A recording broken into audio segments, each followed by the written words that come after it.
Using Rosalinde's law form in Idola battle is completely useless because her EP does low damage. In the arena, her law form doesn't give much help to the battle. Meanwhile, Rosa is pretty much easily replaceable by other fire units.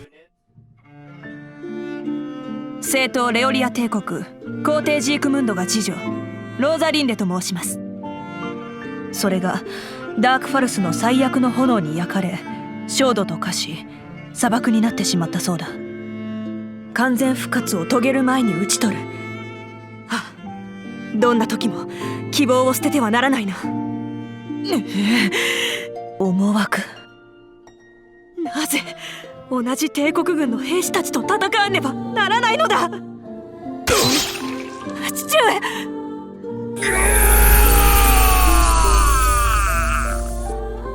グスタフ。せいぜい悩み苦しむがいい。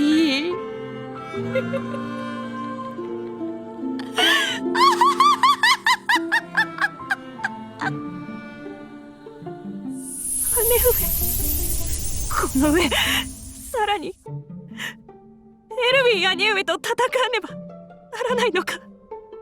お前か私か。はあ、なんだ。おい、レグルスの街を見ろ。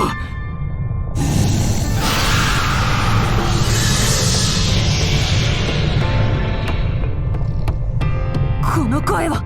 あれはイドラが大量に出現してる。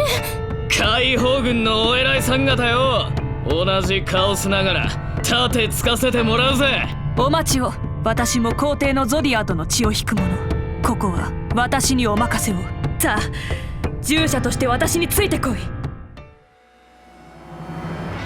いいか、私は常に皆と共にある。どんな時もそれを忘れるな。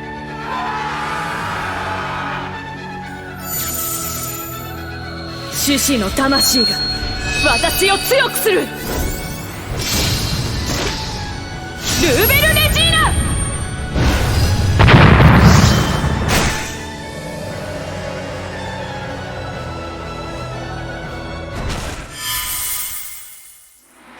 Hey there! Remember when I said that Rosalinde is a starter unit that won't last long in your roster because she is easily replaceable by other fire units? Well, behold! One of those other fire units is none other than, drumroll please, herself! From the future, glorified as Emperor and fiancé. Look, she has gone through a lot, okay? In fact, her character development is one of the best that I love from this game. Never mind Red Saber or Saber of Red, we got a new queen now, the Saber of Red Lions. Anyways, without further ado, let's just see how majestic the Red Lion Empress is, starting with her roles and skills. From left to right, our Empress role is Critter, Attacker, and Breaker, in which all three of them share one thing in common, in which I've mentioned in my best starter units video. Roll that clip. For your information, attackers, breakers, and critters can all be seen the same. They deal big damage. Attackers straight up rely on high attack stats. Breakers rely on hitting enemies' elemental weaknesses, while critters rely on their crit rates. Now look. Just from seeing her roles alone, we can already see how the entire first episode changed her life. I mean, she started off as a defender, for crying out loud. And now here she is, being in the top of the food chain, reminding us not to mess with her. Ever. Her first skill is similar to her Just a Second Princess first skill, where they both hit back enemies that dares touch them. But unlike her innocent self, she doesn't protect her team. But it's okay, because her counter is an over counter, which means getting hit once is enough to punish the whole enemy team. So if Family Princess is good with single target men, Familyless Princess is good with AoE men. And not only that, the power of the Red Lion is so powerful, it also boosts the entire team's morale, thus getting their defense boosted. Oh, one more thing. Enemies hit by the Empress overcounter will have a chance to get burned by Hellfire. Her second skill is a simple AoE attack that has a 40% chance to burn the enemies with Hellfire. And her EB has the highest power among the 3 factions, and will be more powerful if the target is already burning. Now, before we go to the Law faction, I wanna confess something. I have zero experience on demonetization, so let me first pray to the god of demonetization for forgiveness. O Lord of demonetization, please forgive me if I accidentally break your ways of life. Thank you. Okay, looks like the man above has given us the green light go.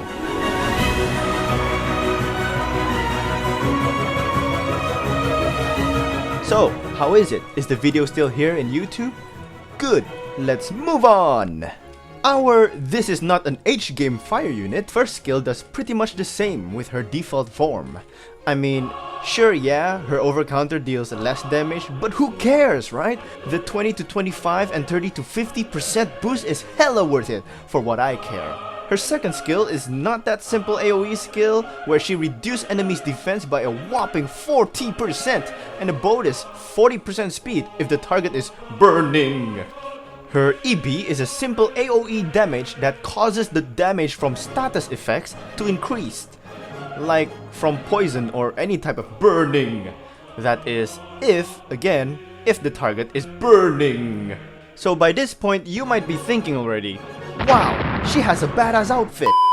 She has a badass DPS kit that has high crit rate, high chance of burning enemies, and my god, reduce enemy defense by 40% in a law team that upholds defensive playstyle? I gotta use her as my main law team. Whoa, slow down there, buddy. I know her law is good, but let's not forget the evil darkness lurking within her that is equally as good as her law form. And of course, I'm talking about her chaos form.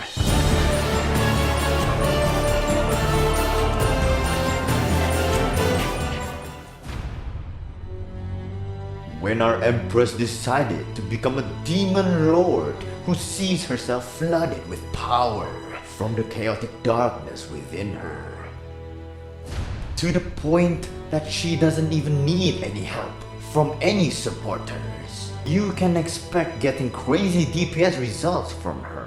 And by crazy, I'm talking about her ability to spam both skills and EB.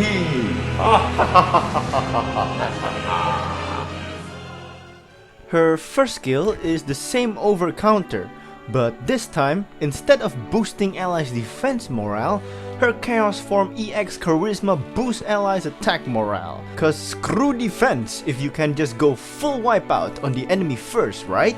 Oh, and also her Hellfire changes into a Dark Flame. For your information, Burn deals normal damage each turn, Hellfire deals more damage each turn, while Dark Flame deals normal damage each turn, but it's unremovable by any cleansing effects. Her second skill, wait for it, can insta-kill enemies. That is if they are burning, but if they're immune to insta-kill, this skill deals double damage instead. Wow, is that a big banger AoE's DPS or what? And finally, her EB is really what enables her to do skill spamming or her dang own. It's an AoE DPS that has 40% chance of burning, and also reduce own cooldown by 5 max. This EB literally puts Jasper's second skill effect to shame and put Vanessa out of business.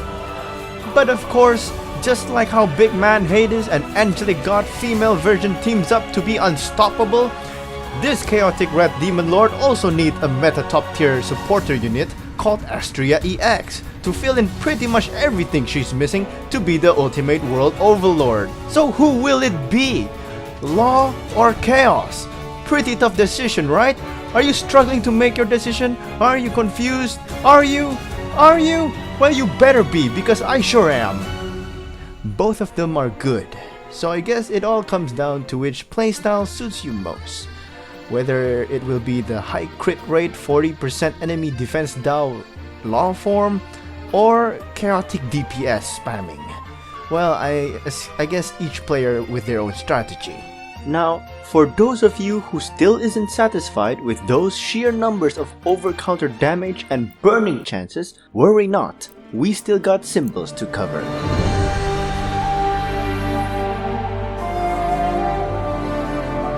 There are two unique DPS playstyle you can rely on when playing with our Red Lion. The first is relying on her over-counter. The second is relying on her burn-inflicting skills. Now, weapon symbols can do the helping depending on which playstyle you choose. If you want to rely on her over-counter, then surely you can use Sword Shadow to increase the damage by a whopping 100%.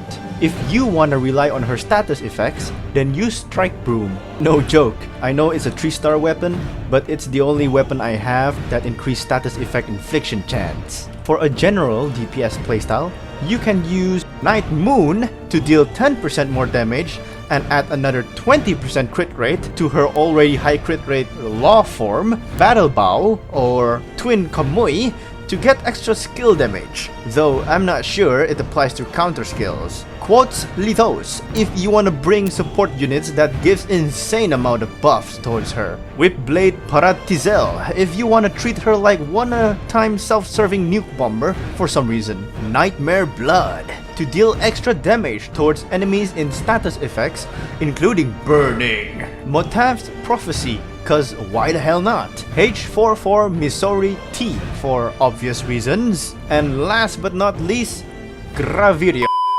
In the Souls category, Commander in the Summer t-shirt if you wanna fill your EB faster, but only can be used once. Memories of Marigold, whoever she is, I don't know. Frisode Fraulein, Diva of the Early Spring, or Fresh Summer Days to make absolutely sure she's the one making the first move on wiping the arena team out. Fang Sharpening Lion to deal extra damage to win Idolas. Traverse the Storm to send an even extra clearer message to enemies not to mess with the Red Lion. Unity if you can manage to refill her EB charge as soon as she does EB Blast. Princess Asteria, probably the only useful 3-star soul symbol for her. And last but not least, of course, the Aries Knight's Days Off to make sure y'all get to celebrate a luxurious royal feast with the Empress herself alive after the battle. Now, one of the unspoken requirements of being ruler of the Leorian Empire is the fact that you can transform into an Idola at your own will, which basically means you can be one of those giant beasts we just fought in the intro of this video. So, in Empress Rosalinde's case, she sticks very true with her title in the kingdom, which is being literally the Red Lion herself.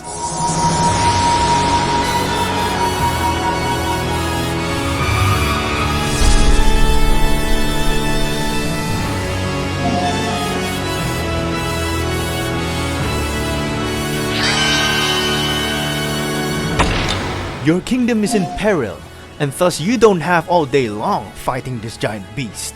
Meaning, your turns are limited. Meaning, you gotta take this titan down as fast as you can. And the best way to do that is to EB spam.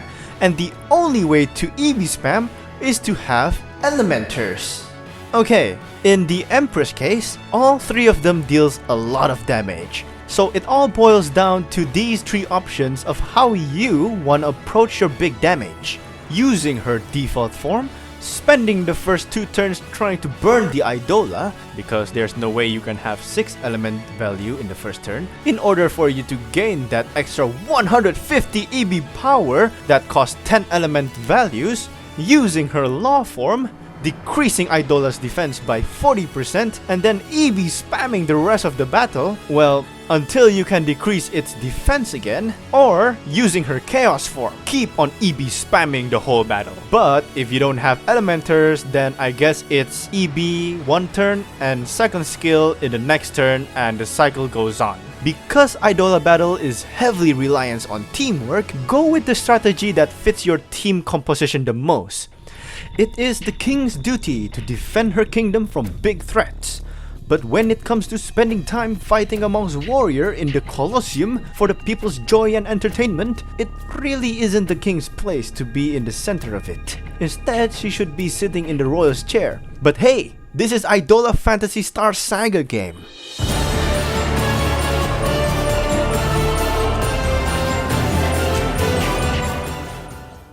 Behold, I am coming like a thief. Blessed is the one who stays awake, keeping his garments on, that he may not go about naked and be seen exposed. Amen. Basically, what I mean is, if you can catch your enemy off guard, kill them before they can even realize what just happened, then congrats! That's how you dominate the arena. There's only one rule in arena. Kill them before they kill you. Pretty simple and straightforward. Your victory is determined by how fast you can charge your EB to wipe out the enemy team as fast as you can. Now, because Law focus on defense while Chaos focus on offense, I highly recommend sending your Chaos team first so you can then reverse rush to your Law team to defend against enemies' EB. Because even if you wipe them out fast, their death will charge up their allies' EB. But if you insist on sending your Law team first, then I can show you something even better. Winning with only the Law team. Yes, it is totally possible. Go check out the video on your top right corner of your screen.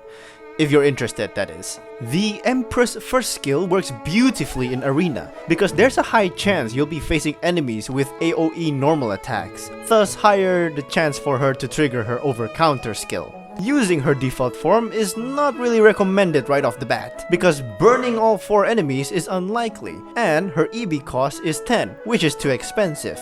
Using her Law form, you can AoE lower enemies' defense before EB blasting them in the next turn. Using her Chaos form is, I guess, the middle choice between her default and Law form? Tell me what you think in the comments down below, cause I personally would go with her Law form while boosting her crit rate in Arena, meanwhile using her Chaos form for other quests. Alright, what's the use of theory if we don't witness her glory with our own eyes, right? And so, here I present her showcase. Enjoy.